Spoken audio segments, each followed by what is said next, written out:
Ooh, The Flash is a disaster. Well, if you ask me, it wasn't. I really enjoyed it. The CGI was terrible, but the story was so unique, different, and Ezra Miller actually did a good job. And the comedy was, I mean, on point. Sorry, the cuffs they were real.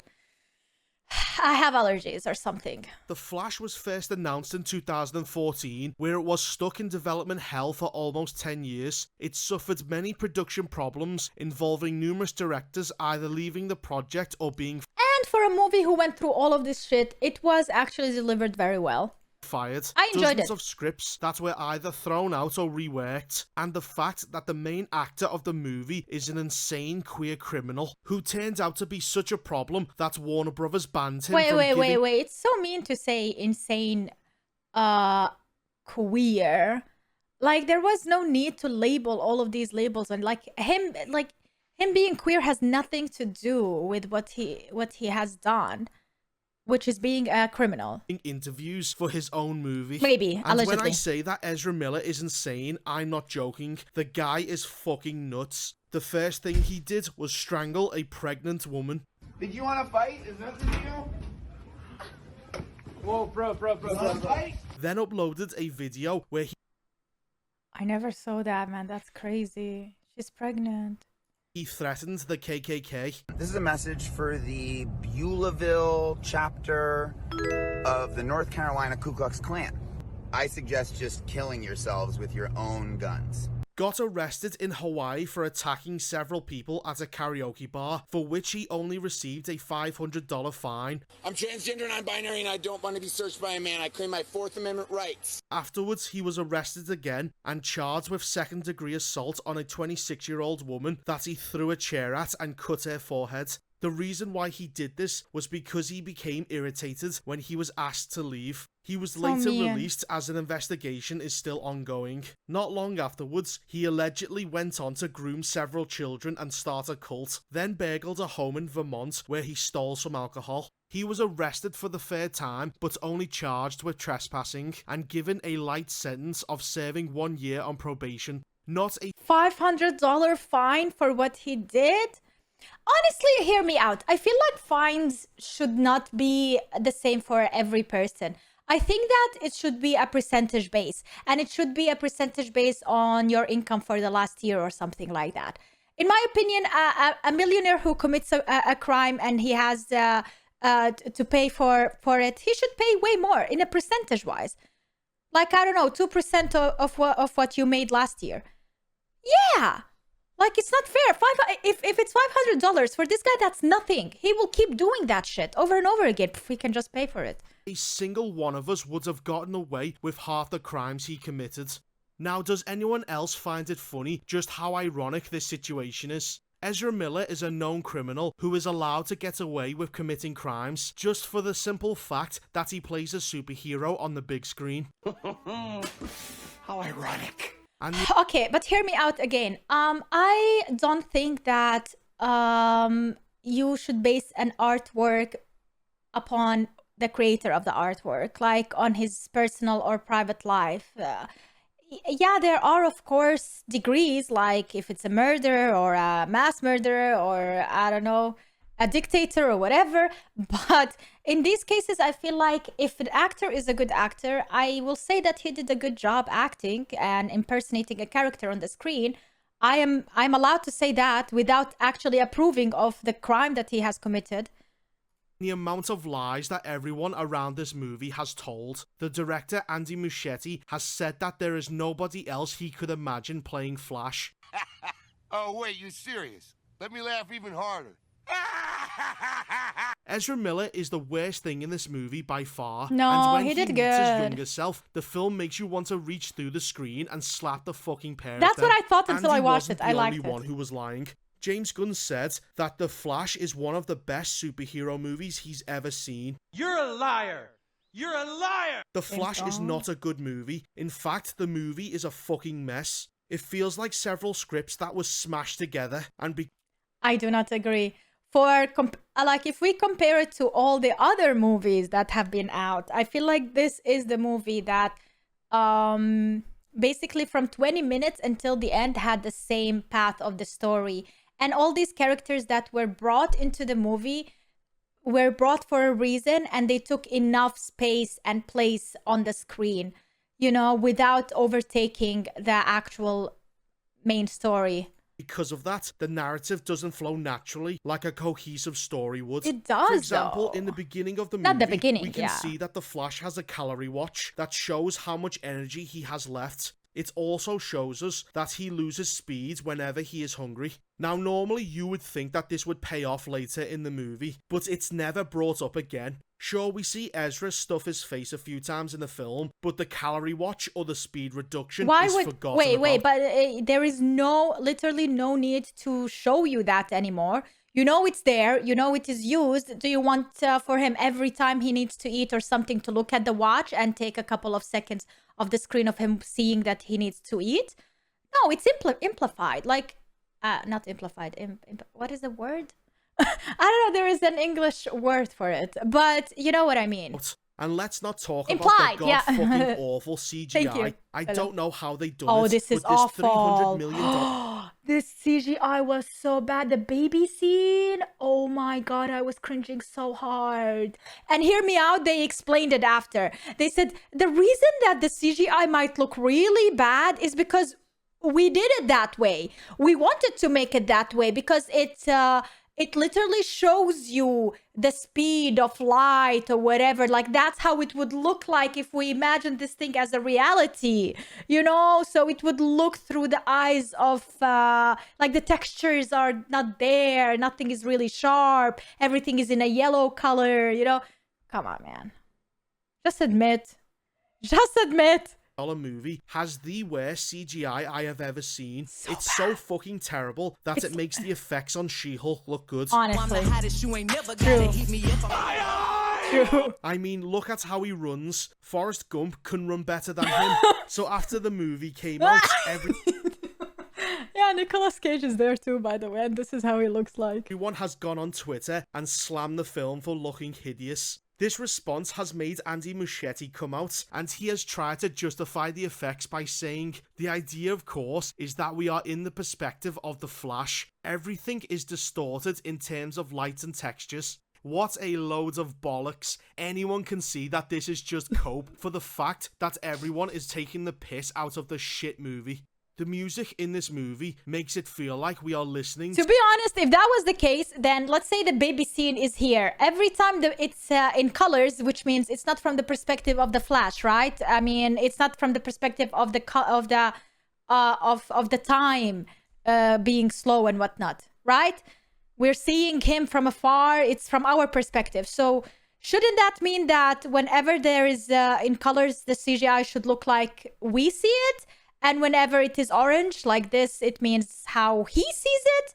And then we can see the different ways. So you show us how you would do a really good CGI and then how it probably would look like through the eyes of the Flash.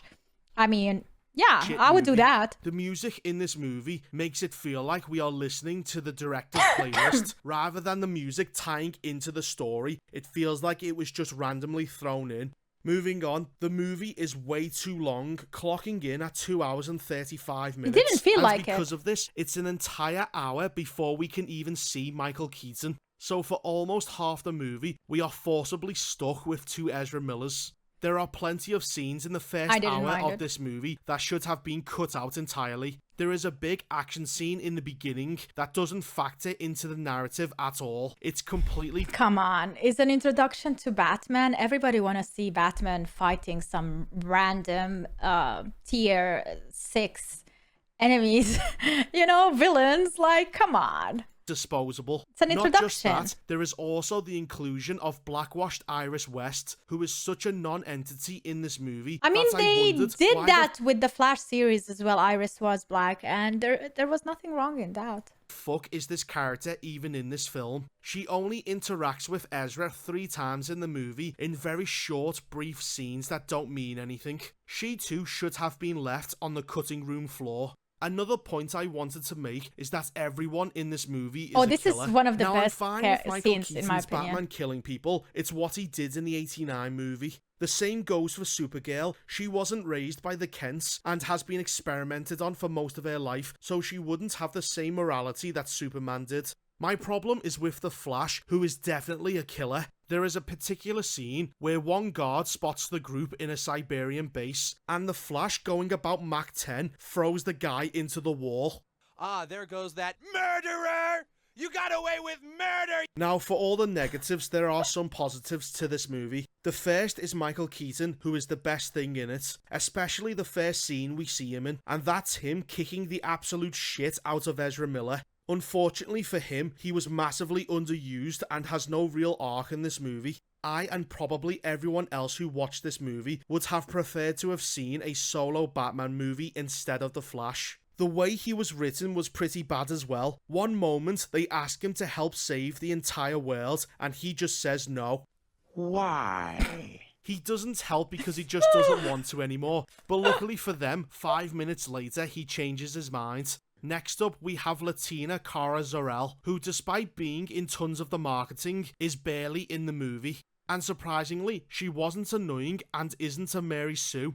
The problem, though, is just like Michael Keaton, she was also massively underused and has a rushed arc. At first, she hates humans for experimenting on her, It's but not her 5 minutes movie. later, after seeing Zod shoot a bunch of random people, she suddenly is willing to save everyone. That's fucking stupid.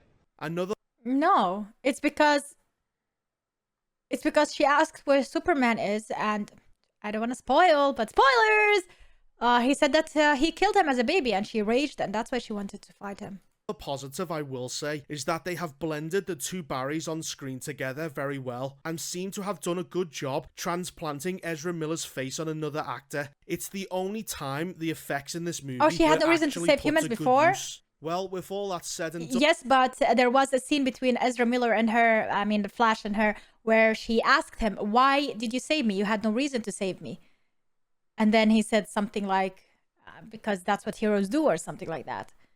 So she felt maybe obliged to help him out because he helped her. I'm going to dive right into the fucking mess that is the plot. The film opens with an unnecessary action scene where we see the Flash rescue a bunch of poorly rendered babies from a collapsing hospital ward. Worst scene As ever. he is doing this, he tells Alfred that he feels unappreciated by the Justice League, calling himself the janitor of the group. This setup does not get paid off and is never mentioned again. We then see Batman, who is chasing the Falcones as they have stolen a virus that can pollute the water. He falls off the bridge but is saved by Wonder Woman and her lasso of truth. Now it's here that the movie decides to make fun of Batman by having him say stupid shit, such as being Batman doesn't actually solve any crimes, and that if Batman truly wanted to get rid of crime, then he should just give all of his money away.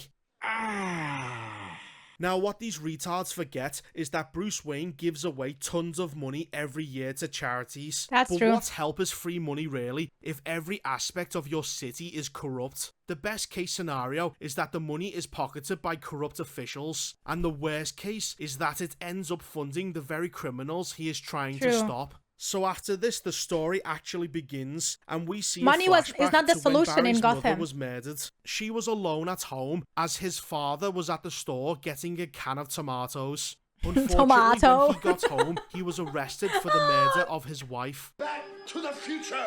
We see Barry trying to prove his dad's innocence. He is examining old security footage that shows his dad was at the store when the murder happened. But the problem is that his head is down the entire time, so his face isn't visible to the camera, making the evidence useless. Later that night, Barry has a talk with Bruce about him being able to change the past. Bruce warns against this, Now he's saying the story. that it's their worst moments, their scars are what make them who they are. Remember this point, as it will become important later on. Barry ends up ignoring Bruce's advice and Yeah. goes fuck it. He travels back to the past and stops his dad from leaving Yeah. the house. And because of this, the killer doesn't show up. Yeah. With the job done, Barry tries to go back to the present, but ends up getting Is he attacked trying by to just fill the space so he can have like 9 minutes plus video? Like, why are you spoiling now? Where is the disaster with this story? Black Flash and flung out of the Speed Force. And? He figures out what time he's in when he meets his younger self, and it's before he got superpowers. Trying to avoid a paradox, he takes his younger, much Is more there a annoying point? self to the lab where he got superpowers. Unfortunately, when he gets hit by lightning, the original Flash loses his powers. Bruh, I as watched his the younger movie, but self thank gets you. them. Unsure of how he's going to get back to the present, they are interrupted by a broadcast from Zod, who has turned really? up to Earth looking for the Codex. Realizing that this Earth has no Superman, And- but and then- and- Black Phone.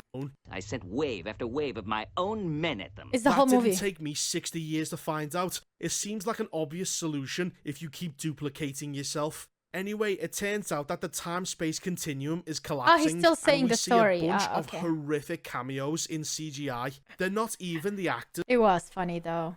Seeing Nicolas Cage as Superman on screen. It was hilarious. I laughed. I laughed so much. It's just a shitty drawing of them. So the original Barry accepts the fact that no matter what he's he still does, saying the he cannot story. save his mother. He goes back to the store and returns the can to the shelf, letting his mother die. Unfortunately, the entire point just of watched this the movie. ending is completely undermined, because when the Flash returns to the present, it's revealed that once more he fucked around with time Fool! You've learned absolutely nothing. and made his father look up at the camera, now proving his innocence. Remember back to the beginning of the movie when Ben Affleck said that the scars are what make us who we are, and that was the whole point of this story, that you can't change That the he worst moments ignored? that happened to you. Well, it turns out that Barry learned absolutely nothing from this adventure and once again fucks around with time. Yeah. Now, because of this, he proves his father's innocence, but when he decides to meet up with Bruce Wayne, it's It's not the Ben wrong Affleck who shows universe. up, but George George Clooney. Clooney! What this means is that Oh, Barry wow. never made it back to his original Oh, really? world, and now he is stuck in another Damn, universe. I didn't know that. This ending is played out for laughs, except it's not a happy ending, but a fucking horror story. His real father is still in prison in the Yep. original universe. Imagine being Henry for a moment. You've been falsely imprisoned for your wife's murder, and while you were trapped inside prison, your son just disappeared one day without a trace. What But he did come back to his universe. And he fixed the things by unfixing what he tried to fix. Hence the outcome stayed the same. Hence he is living with the consequences of what he did. exactly has Henry got The to live scars are for? still there. At this point, it would not surprise me if he hung himself. Lastly, there is a post-credit scene that confirms No, that Jason did he miss the ending of the movie? This guy missed the whole can. Momoa is in this timeline. I don't give a fuck. And with that, the movie ends. Or was the Flash has can before- proven okay, to now us I'm confused. Once again, that DC is completely fucked beyond What did I repair. watch? There is no way James Gunn can save this franchise, as they can't even give us one good superhero movie. Everything DC makes has turned into shit, and after almost a decade of trying, these retards still can't get it right. Even Whoa, if- that is so mean. Did he ever watch The Joker, or is it called Batman, or The Batman movie? Because his take is so mean. Sorry, I turned the AC, it's so hot. He's so mean. Joker movie that came out with Phoenix Juan, I don't know what's his name, was amazing. And now they're coming with Lady Gaga as Harley Quinn. I almost said Harry Potter. The Batman is also really good with, what's his name, the actor, which I cannot believe that he did such an amazing job. Like, these are really awesome movies. They are definitely like different universe and different thing, but it's still a DC production. You know? Yeah, like, I don't know what he's talking about. And using the R word to call people is really mean. If by some miracle they were able to, I am no longer interested in this universe. And I could not give less of a fuck about the upcoming DC slate. It looks shit. Dude, okay, fine. But let me guess one thing. You are gonna watch the next movie and you are gonna make a video about it and you're gonna talk shit about it because it got you 150k views in 2 days. Like, let's be honest. And you know what? If you said the Flash movie was actually a good movie, you would get 50k views, maybe, max. So people are really used to shit on things nowadays. Even if they like it, they will like really shit on it. And look at his thumbnails. This is called bullying, bro. But it's fine. Like, his whole concept is shitting on things and being too critical. Sometimes it's really good and we should ask for more because we do deserve more. But sometimes we need to understand perspective, reasons, ideas, and there is still good in the movie. As I said, it was still entertaining. I enjoyed it. Maybe it's just my perspective, but I'm not gonna go around calling people the R word and whatnot, and calling every project they did shit. Maybe he didn't watch the Joker. Maybe he didn't watch the Batman. I don't know. Yeah, because those, in my opinion, were really good movies, and I have believed that DC is going into the right direction right now. After this movie, maybe what is coming next, because this movie is still like the last chapter of Justice League, and you know. あまりない。その距離が存在するというか、